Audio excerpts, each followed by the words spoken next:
Film शुरू होती है और हम एक घर में एक औरत को बंधा हुआ देखते हैं जो जख्मी हालत में थी और उसका ये हाल उसके हस्बैंड ने किया जिससे वो अपनी जान की भीख मांग रही होती है कि प्लीज होश में आओ और मुझे मत मारो, छोड़ दो, क्योंकि उसका हस्बैंड उसे बस मारने ही वाला था। वहीं आसपास हम लाशों को भी देखते हैं जो उस आदमी की बेटियां थी जिन्हें भी किसी और ने नहीं बल्कि इस आदमी ने ही मारा था। तभी आदमी की वाइफ कहती है कि तुम्हें किसी ने अपने कंट्रोल में किया हुआ है, कोई तुम्हारे साथ खेल रहा है, तो प्लीज होश में आने की कोशिश करो। लेकिन वो उसकी कोई बात सुनने को तैयार ही नहीं था। तभी आदमी के सामने एक किताब आकर गिरी। उसकी वाइफ कहती है ये वही शैतानी खतरनाक किताब है जिसने तुम्हें अपने कंट्रोल में किया हुआ है, तो प्लीज इसे मत खोलना क्योंकि इसके अंदर इविल चीजें हैं, बहुत बुरी। पर आदमी जो सच में किसी के कंट्रोल में ही लग रहा था बिना सोचे समझे इस किताब को खोल देता है। और ऐसा होते ही चार डेविल शैतान अचानक से वहां आकर आदमी को घेर लेती है और उसे उसकी वाइफ को मारने का कहते हैं। अब किताब में एक लड़की की ड्राइंग बनी हुई थी जिसकी गर्दन अचानक मुड़ जाती है क्योंकि उसे किसी ने मार दिया था। ऐसा होते ही आदमी को अपनी वाइफ की जगह वही डेविल नजर आने लगता है जिसकी आंखें बहुत ही डरावनी लग रही थी, एकदम लाल खून से भरी हुई है। आदमी काफी डर गया, उसे लगा कि ये डेविल ही है और वो उसका गला काट देते हैं जिससे उसकी वाइफ की मौत हो जाती है। कुछ टाइम बाद जब आदमी अपने होश में आया तो उसे अपने किए का काफी अफसोस हो रहा था। वो अपनी बीवी की लाश को गोद में लेकर काफी रोता है, गिड़गिड़ाता है, पर तभी यहाँ सारे डेविल्स आ जाते हैं और इस बार तो उनका लीडर भी आ गया जो उस आदमी को भी जान से मार देता है। दरअसल इस किताब के जरिए कोई भी डेविल से राब्ता बनाकर उन्हें अपने पास बुला सकता है, जहाँ डेविल्स और उनका लीडर आकर उस इंसान की तीन ख्वाहिशों को पूरा करते हैं। लेकिन इसके बाद उन्हें भी एक चीज चाहिए होती है, पर डेविल्स ये बात विशेष पूरे करने से पहले नहीं बताते, यानी वो उस इंसान के साथ खेल जाते हैं, उसके साथ चाल चल जाते हैं। उनके मुताबिक विशेष पूरे करने के बाद उस इंसान को भी उन जैसा डेविल बनना पड़ता है। अगर वो ऐसा नहीं करते तो वो शैतान उन्हें कर्ज दे देता है, यानी कि श्राप, जिससे वो इंसान उनके वश में आकर सबको मार देता है। जब तो इस आदमी ने अपनी फैमिली को मार दिया क्योंकि उस पर भी कर्ज हो गया था और जब उसने इनके साथ मिलने से इनकार किया तो उसे इन्होंने मार दिया। इसके बाद हम कहानी की मेन कैरेक्टर सिंड्रेला को देखते हैं, जहाँ उसकी सौतेली मॉम उसे काफी मार रही होती है और उस बेचारी को एक कमरे में बंद कर दिया जाता है। उसकी माँ के गुजर जाने के बाद सिंड्रेला के साथ ये सब बर्ताव हो रहा था। उसकी जगह किसी मेड से कम नहीं थी, वो सारी नौकरानियां वाले काम किया करती थी, जिस वजह से वो फूट फूट कर रोने लगती है। फिर वो अपनी डायरी में अपनी जिंदगी के बारे में लिखने लगती है। अब सिंड्रेला की दो सौतेली बहनें भी थी जो भी उसके साथ वैसा ही सलूक किया करती थी, हर टाइम उसे परेशान करना और उसका मजाक बना के रखती थी। इनमें बड़ी बहन का नाम इंग्रिड था। शाम को सब लोग खाने के टेबल पर बैठे थे और सिंड्रेला सबको खाना दे रही होती है। अचानक उसे बाहर किसी के गिरने की आवाज आती है। वो जब चेक करने गई तो घर की मेड गई थी जिसके पैर में चोट आ गई थी। सिंड्रेला उसे उठाकर बाहर गार्डन में लेकर जाती है और उसका पैर ठीक करती है। ये दोनों फिर बातें करने लगी। वो मेड कहती है सिंड्रेला तुम इतनी अच्छी लड़की हो, ऐसी जिंदगी क्यों जी रही हो, तुम्हारे साथ ये कितना बुरा सलूक करती है, तुम्हें यहाँ से चले जाना चाहिए। लेकिन वो ये कहकर मना कर देती है कि मैं सिर्फ अपने डैड की वजह से यहाँ रुकी हुई हूँ, वो किसी काम से गए हुए हैं, वो जब आएंगे तो मैं उन्हें देखकर हमेशा हमेशा के लिए यहाँ से चली जाऊंगी। तभी यहाँ मेड का बेटा आया जो किसी बेकरी से ब्रेड चुरा कर लाया था जिससे ये तीनों मिलकर खाने लगते हैं। अगले दिन इनके घर एक शाही फैमिली आती है जिसमें एक प्रिंस अपने मॉन्ड्रेड राजा और रानी के साथ आया था क्योंकि वो सिंड्रेला की दोनों बहनों को शादी के लिए देखने आई। प्रिंस के मॉन्ड्रेड दोनों लड़कियों को अच्छे से देखते हैं किसी एक का चुनाव करने के लिए, लेकिन प्रिंस को इन चीजों में कोई दिलचस्पी नहीं थी, इसलिए वो बाथरूम जाने का बहाना बनाकर वहां से चला जाता है। घर के बाकी कमरों को देखता हुआ जब वो घूम रहा था तो उसे मिल जाती है सिंड्रेला। पहले ही नजर में वो उसे देखता ही रहा, यानी वो उसे अच्छी लगी थी और अब वो सिंड्रेला का हाथ पकड़कर उसे खींचकर बाहर गार्डन में लेकर आता है और खिड़की के जरिए उन दोनों को इंग्रिड ने देख लिया था। प्रिंस सिंड्रेला की खूबसूरती की काफी तारीफ करता है और कहता है कि मैं तुम्हारा दीवाना बन गया हूँ, कसम से पहली ही नजर में मुझे तुमसे प्यार हो गया है, मैं तुमसे ही शादी करूंगा। आगे वो बताता है कि हमारे महल में एक शाही डांस पार्टी होने वाली है जिसमें तुम भी जरूर आना, ठीक है ना, मैं तुम्हारा इंतजार करूंगा। इतना बोलकर उसने सिंड्रेला को गुड बाय बोला और वो वहां से चला जाता है। अब प्रिंस की बातों को सोचकर सिंड्रेला काफी खुश हो रही होती है। उसने सोचा कि शायद मेरे अच्छे दिन आने वाले हैं, मुझे मेरे सपनों का राजकुमार मिल चुका है, इसलिए वो अपनी डायरी में प्रिंस के बारे में भी काफी तारीफें लिख देती है। पर इन सारी चीजों से इनग्रिड को बहुत बुरा लगता है और वो सारा किस्सा जाकर अपनी माँ को बताती है कि प्रिंस ने सिंड्रेला को पसंद किया है, जिससे वो काफी गुस्सा हो गई, सिंड्रेला को मारती है। फिर वो सिंड्रेला की सबसे अच्छी दोस्त यानी मेड को सबक सिखाती है। वो उसे अपने साथ एक कमरे में लेकर गई। कहती है कि तुम्हें उसे हमेशा भड़काती रहती हो, उसका हौसला बढ़ाती हो। जिसके बाद ये लोग उसे एक टेबल पर पटक के मारते हैं और उसे वहाँ बांध दिया जाता है। तब उसकी सौतेली मॉम उसे कोड़ों से बहुत जोर जोर से मारती है और वो बेचारी दर्द से चीखती चिल्लाती है, मदद के लिए पुकारती है, लेकिन वहाँ उसकी मदद को आने वाला कोई नहीं था क्योंकि सिंड्रेला भी यहाँ नहीं। जिसके बाद ये नोकदार औजार से उसे जोर से मारते हैं और बार बार उस पर वार करके उसकी जान ही ले लेते हैं। सिंड्रेला दूर गार्डन में बैठकर अपनी डायरी में लिख रही होती है कि तभी इनग्रेड उसे घर बुलाने आती है। सिंड्रेला जब घर आई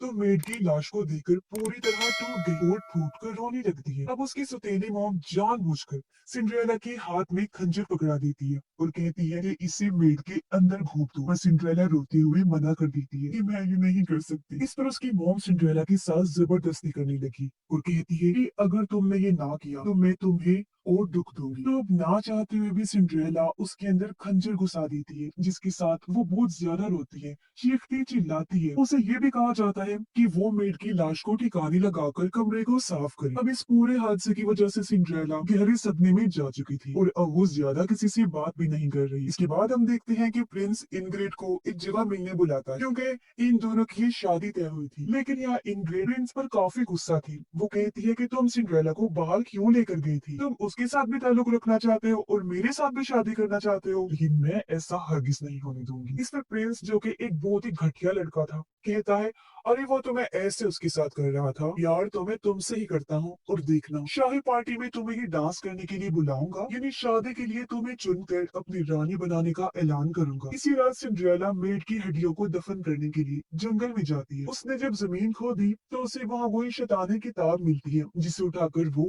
अपने घर ले आती है। सब बैठकर जब खाना खा रही थी तो सिंड्रेला अपनी सौतेली मॉम से मेड के बेटे के बारे में पूछती है कि वो कहाँ है। इस पर वो झूठ बोल देती है कि वो तो अपनी टाउन वापस लौट गया है, लेकिन कहीं ना कहीं सिंड्रेला को भी शक हो गया था कि ये कुछ छुपा रही है और इस बात को टालकर वो सब खाना खाने लगे। पर तभी सिंड्रेला को डेविल और शैतानी किताब को लेकर अजीब डरावने ख्याल आने लगते हैं और जब वो ऊपर नजरें करती है तो उसे अपने सामने अपने ही रूप में डेविल बैठा हुआ नजर आया, जिसे देख वो काफी डर जाती है, जोर जोर से चीखते हुए चिल्लाते हुए वहाँ से भाग गई। कुछ देर बाद उसके कमरे में दूसरी सौतेली बहन आई जो उसे कांच की सैंडल देते हुए कहती है कि जब तुम डांस पार्टी में प्रिंस के पास जाओगे तो यही सैंडल पहन के जाना, ये मेरे सैंडल है वैसे तो, पर मुझे पूरे नहीं आ रहे इसलिए मैं तुम्हें दे रही हूँ। ये कहकर उसकी बहन जाने लगी, पर जाते जाते वो सिंड्रेला की डायरी चुरा लेती है। रात को जब सिंड्रेला सो रही थी तो अचानक किसी आर्ट की वजह से उसकी आंख खुल गई। उसने जब देखा तो रूम के बाहर एक डरावना से डेविल खड़ा हुआ था, जिसे देख वो एकदम घबरा गई। मगर वो डेविल कहता है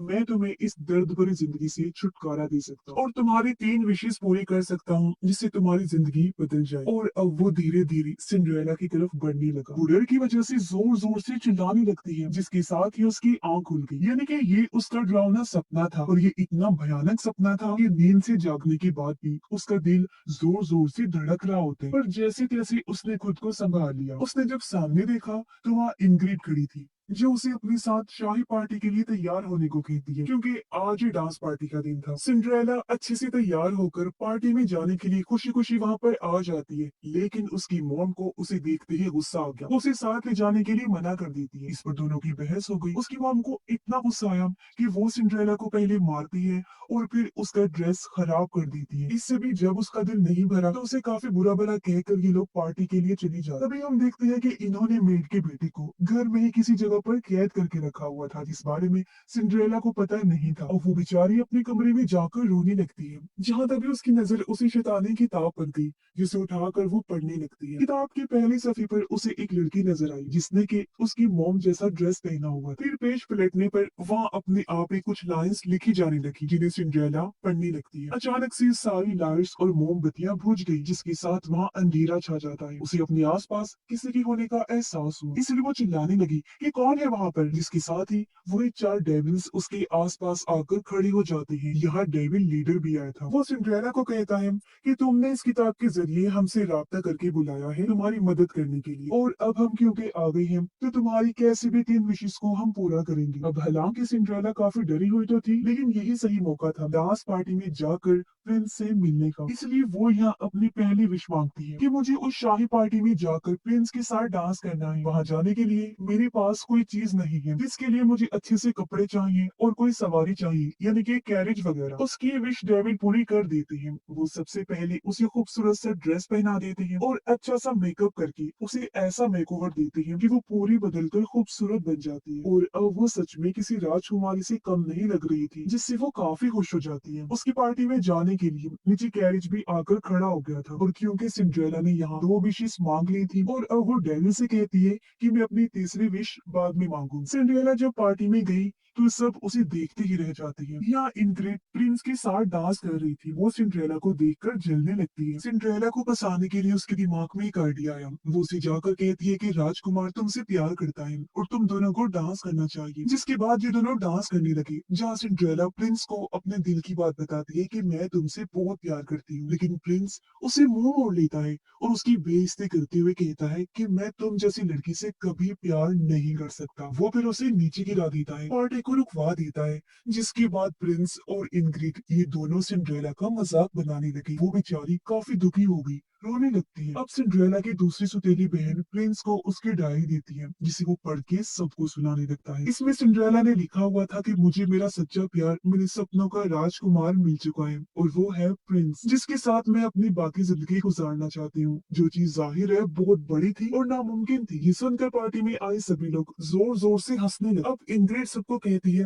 कि आप लोग इसे खिलौना समझे और इसके साथ जो करना चाहे वो कर सकती है। ये सुनकर सब लोग सिंड्रेला का मजाक बनाते हुए बारी बारी उसे पंच मारने लगती है, जिसे वो बेचारी बहुत रोने लगी। साथ ही उसे गुस्सा भी आ गया था, और अब बदला लेने के लिए वो अपनी तीसरी विश भी मांग लेती है, यानी सिर्फ बदला, इन सब की मौत। इस पर डेविल्स का हेड कहता है कि तुम्हें बदला तो मिल जाएगा, लेकिन आखिर में तुम भी हमारे जैसे डेविल बन जाओगी, और अगर तुम ऐसा नहीं करोगी तो हम तुम्हें कर्स दे देंगे। अब सिंड्रेला, जो कि पहले ही अपनी जिंदगी से हार चुकी थी, वो उन्हें हाँ बोल देती है, जिसके साथ ही शुरू हो जाता है उसका बदला, यानी मौत का खेल। और सिंड्रेला की आंखें भी डेविल जैसी बन जाती हैं, और चेहरे पर उसकी शैतानी मुस्कुराहट थी। उसका पूरा रूप ही बदल गया। ऐसा लग रहा था जैसे उसे किसी ने पूरी तरह अपने कंट्रोल में कर लिया हो, जो जाहिर है इन डेविल्स का ही काम था। यानी उसे श्राप मिल चुका था, जो बात पहले डेविल्स ने उसे नहीं बताई थी। जिसके बाद वो पार्टी हॉल में सभी दरवाजों को बंद कर देती है, फिर डेविल्स को यहाँ बुलाती है और उनके हाथों सब लोगों को मरवाने लगती है, जिससे पार्टी में हर तरफ अफरा तफरी मच जाती है। सिंड्रेला के अंदर भी बदले की आग जल रही थी,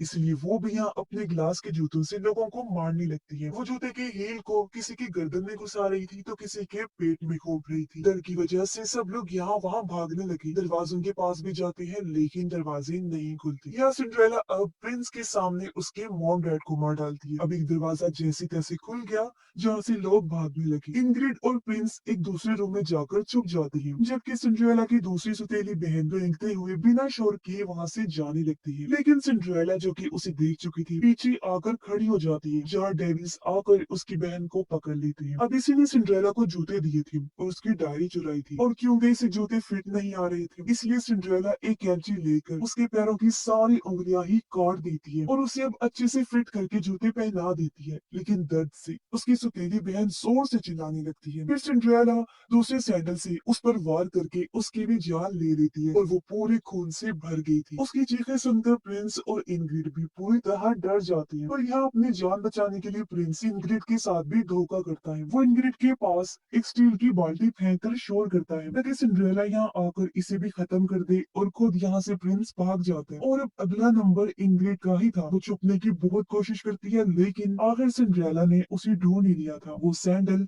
उसके चेहरे पर घोंप देती है और बुरी तरह उसकी जान ले ली। और अब सिंड्रेला पहुंच जाती है सीधा ऊपर, जहाँ प्रिंस छुपा हुआ था, क्योंकि जान बचाकर वो वहीं भागा था। आखिर वो उसे ढूंढ भी लेती है, जहाँ प्रिंस एक बार फिर उसे फंसाने की कोशिश करता है कि इसमें मेरा कोई कसूर नहीं है, ये सारा प्लान इंग्रिड का था और मैं तो तुमसे ही प्यार करता हूँ। लेकिन सिंड्रेला जानती थी कि ये झूठ है और ये मेरे साथ नाटक कर रहा है, इसलिए वो उसकी एक भी ना सुनकर उसे सीधा बेड पर फेंकती है, जहाँ वो सारे डेविल्स आकर प्रिंस को बुरी तरह नोच नोच कर खा जाते। अब सारे मारे गए थे और और सिर्फ सिंड्रेला की सौतेली मॉम ही बची जो यहाँ से भाग रही थी। सिंड्रेला उसे मार नहीं पाती, इसलिए वो उस पर हंसने लगी। वो सिंड्रेला को उकसाने लगती है कि तुम्हारे बाप की मौत हो गई है और उसे मैं नहीं मारा है। ये सुनकर सिंड्रेला को इतना गुस्सा आया कि वो उसे हेल यानी जहन्नुम की आग में जला देती है। अब ये सारा मौत का खेल खत्म होने के बाद डेविल्स और उनका लीडर सिंड्रेला के सामने आकर खड़े हो जाते हैं। लीडर उसे कहता है कि अब तुम्हें भी हमारे जैसा बनकर हमारे साथ शामिल होना पड़ेगा। इस पर सिंड्रेला कहती है कि ऐसा कभी नहीं हो सकता, और हाँ, अगर मुझे तुम्हारे जैसा बनना भी पड़ा तो